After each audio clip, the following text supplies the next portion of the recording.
Bonjour Sarah Odsalbo. Bonjour, merci pour l'interview. Alors, vous êtes la présidente de l'AGBF. L'AGBF, c'est l'Association guadeloupéenne de bodybuilding et fitness. Et vous Oui, tout à fait. organisez une manifestation ce samedi 27 juin qui s'intitule Guada Cup. Alors, pouvez-vous nous présenter votre manifestation? Oui, d'accord. Donc, c'est une manifestation que j'organise dans le cadre effectivement de l'association qui a 10 ans maintenant.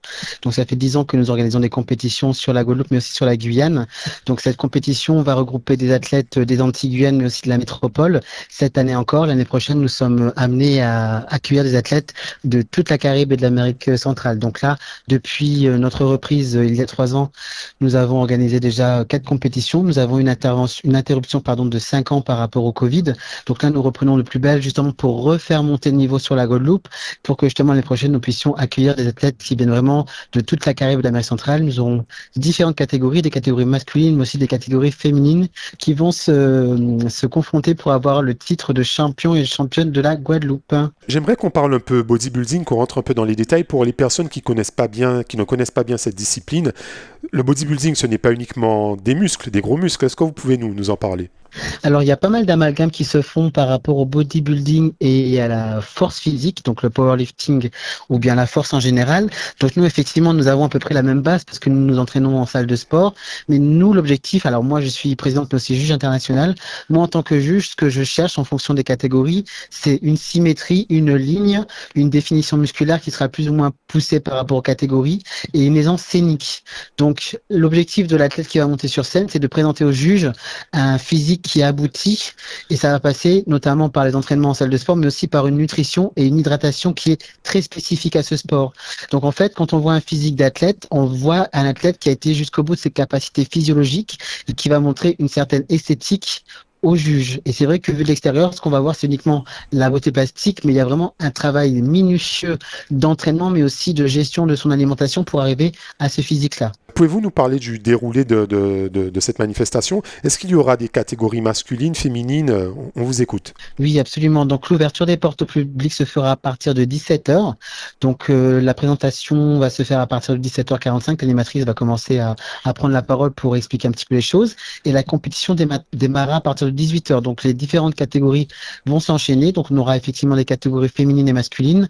De tête, je crois qu'il y a 4 catégories féminines et 5 catégories masculines qui vont s'enchaîner jusqu'à l'entracte. Et après, on va reprendre à la fin pour pouvoir justement effectuer la remise de prix. Donc, de 18 heures à 21 heures non-stop avec un petit entracte de 15 minutes, nous allons voir défiler les athlètes qui vont se confronter sur scène. Alors, j'ai cru comprendre qu'il y a une catégorie plus de 50 ans. Vous pouvez nous en parler? Absolument, il y en a même plusieurs en féminine et en masculine.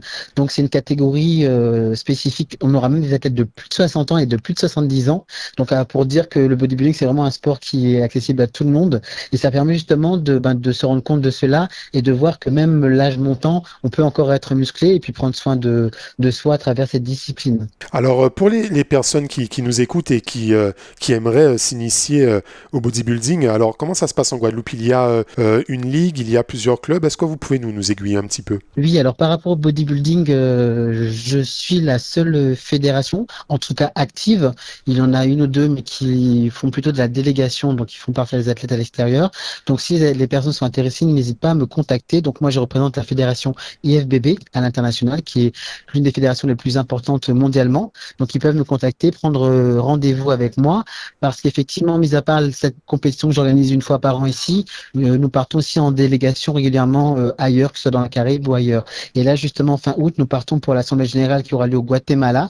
Donc là, c'est pareil, si des athlètes sont intéressés, qu'ils n'hésitent pas à me contacter pour que nous puissions former une belle délégation et représenter la Guadeloupe ailleurs sur la Caraïbe. Très bien, donc on rappelle donc votre manifestation Guada Cup 2026 qui va se dérouler ce samedi 27 juin 2026 à partir de 18 heures au centre Robert Loison du Moule. Exactement. Il reste encore quelques places sur Bizouk si les personnes veulent voir à quoi ressemble une compétition de bodybuilding et supporter surtout nos athlètes, c'est important. Très bien, Sarah Odsalbo, je vous remercie d'avoir répondu aux questions du Pitch TV.